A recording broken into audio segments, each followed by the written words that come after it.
Well, good morning and happy Thanksgiving weekend. I hope you've had a chance over the last few days to slow down, breathe a little, eat way too much, and enjoy the people that you love. This weekend is always a reminder for me, and I'm sure for many of you, that gratitude isn't just a feeling that we have when life is easy. Gratitude is a choice we make because we believe something about God, that He's our creator, that He's our provider, and that every good thing in our lives ultimately traces back to His hand. So before we go any further today, I just want to say this clearly. We're here because God has been faithful. In our families, in our church, in our community, He's been faithful. And Thanksgiving weekend is a perfect time to pause and acknowledge that together. It's also a good moment to look back at where we've been as a church over the last few weeks. We just wrapped up a series called Can I Trust the Bible? And it's been one of the most important conversations we've had as a church. If you've missed any part of it, here's the heartbeat of that series. You don't have to turn off your brain to follow Jesus. You don't have to ignore history. You don't have to pretend that hard questions don't exist. The foundation of the Christian faith is strong, it's reliable, and it has stood the test of time. Our faith isn't anchored in guesswork. It's anchored in events, in eyewitnesses, in a story that has been faithfully preserved and passed down for 2,000 years. And my hope is that the last few weeks have given you more clarity, more confidence, and maybe even a fresh hunger to open the Bible and hear from God through it.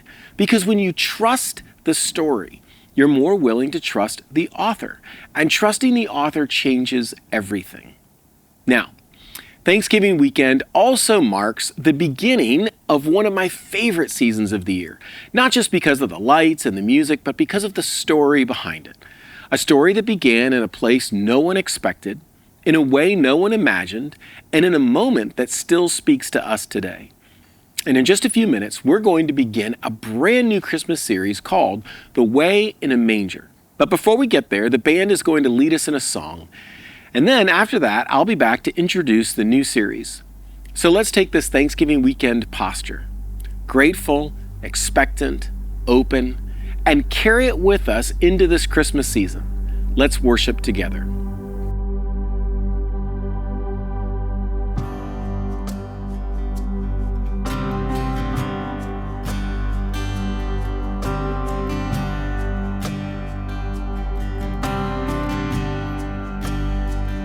I love you, Lord.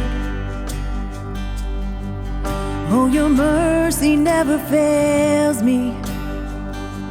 All my days I've been held in your hands.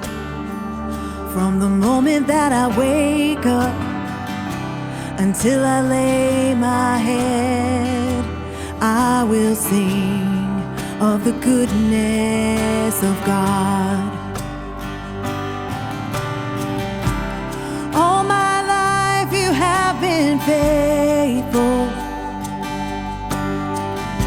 And all my life you have been so, so good. With every breath that I am able, I will sing of the goodness of God. I love your voice. You have led me through the fire. In darkest night, you are close like no other. I've known you as a father, and I've known you as a friend, and I have lived in the goodness of God. All my life you have been faithful. And all my life you have been so, so good. With every breath that I am able, I will sing of the goodness of God. Your goodness is running after me. Your goodness is running after me. With my life laid down, I'm surrendered now. I give you everything. past is running after, it's running after me.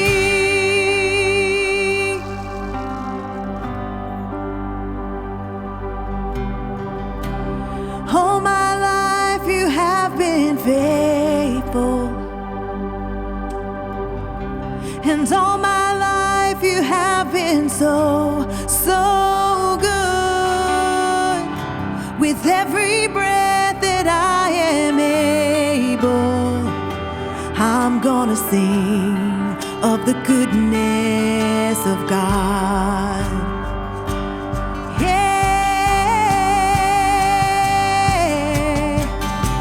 And all my life you have been faithful, and all my life you have been so, so good. With every breath that I am able, I will sing of the goodness of God. Oh, I will sing of the goodness of God.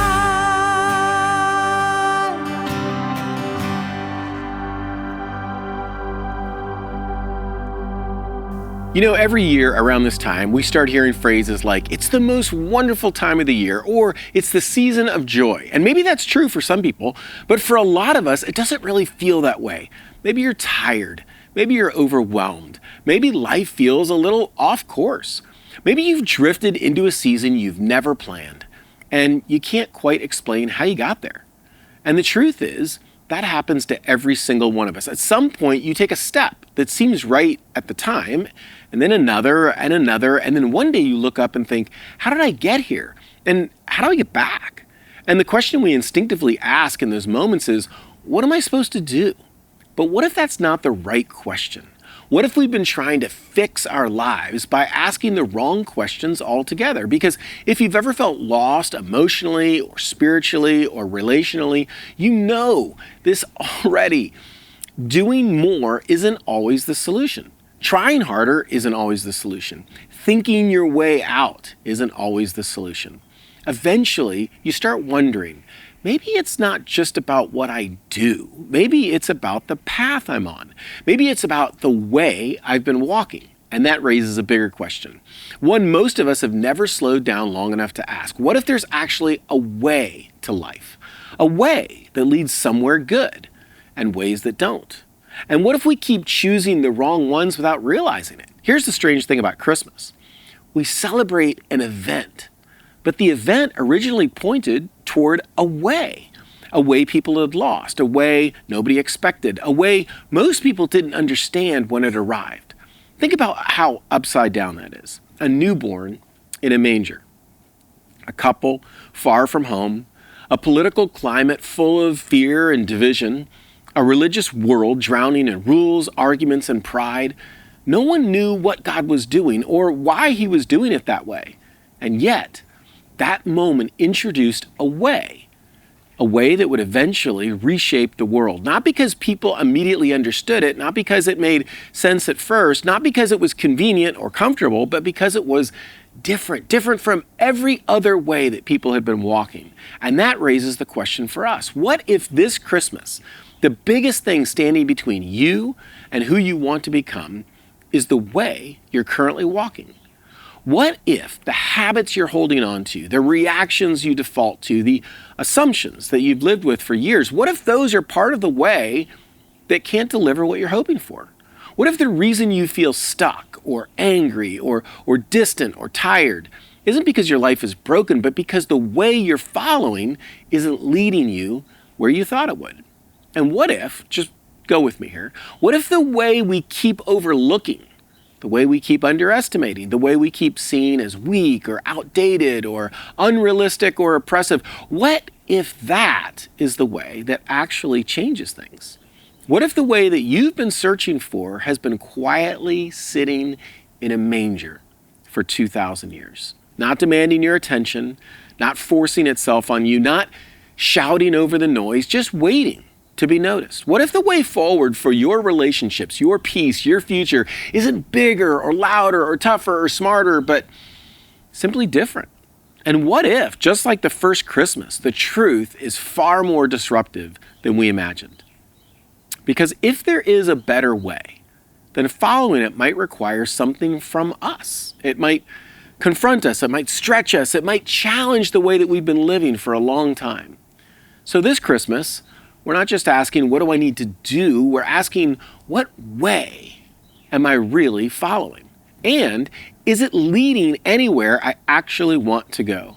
Over the next few weeks, we're going to explore a claim that's been argued about, misunderstood, resisted, dismissed, and yet has endured for more than 2 millennia. A claim that, if it's true, explains why Christmas matters at all. A claim that millions of people say changed everything for them, and still does. But before we unpack that claim, before we explain it, before we even decide whether we agree with it, I want you to sit with the tension it creates. Because maybe, just maybe, you've been closer to a new way than you realize. And maybe the unimaginable is still possible. Welcome to the Way in a Manger.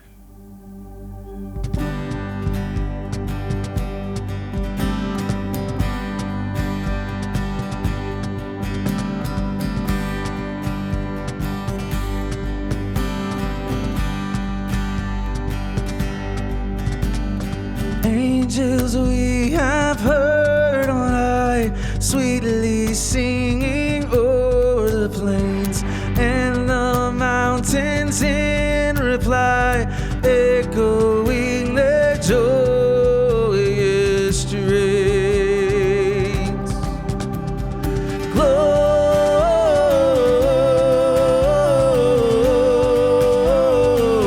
Gloria in excelsis Deo.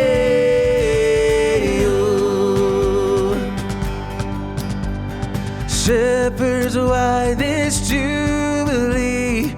Why your joyous strains prolong? What the gladsome tidings be which inspire your heavenly song?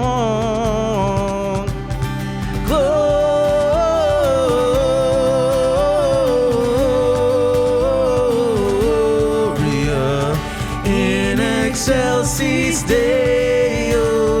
Gloria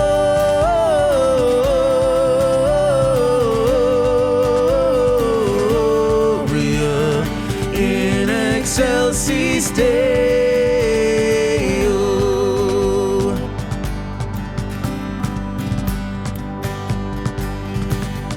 Glory to God, glory to God, glory to God in the highest forever for all he has done, his unfailing love. Glory to God in the highest forever. Come to Bethlehem and see him whose birth the angels sing. Come adore on bended knee Christ the Lord, the newborn King.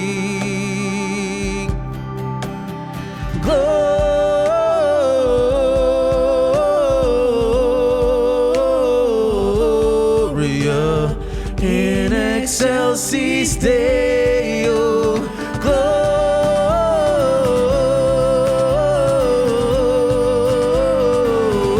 Gloria in excelsis Deo.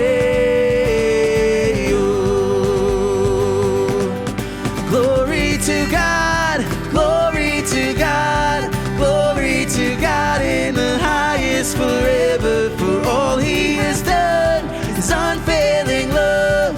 Glory to God in the highest forever. Glory to God, glory to God, glory to God in the highest forever for all he has done, his unfailing love. Glory to God in the highest forever.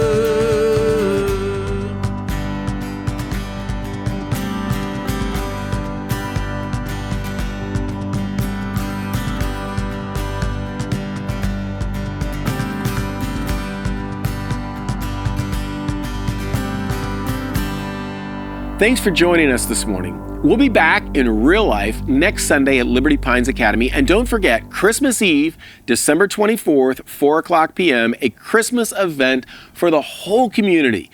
Bring your friends and family for a wonderful celebration, followed by cookies and Kilwin's hot chocolate. We'll see you next week.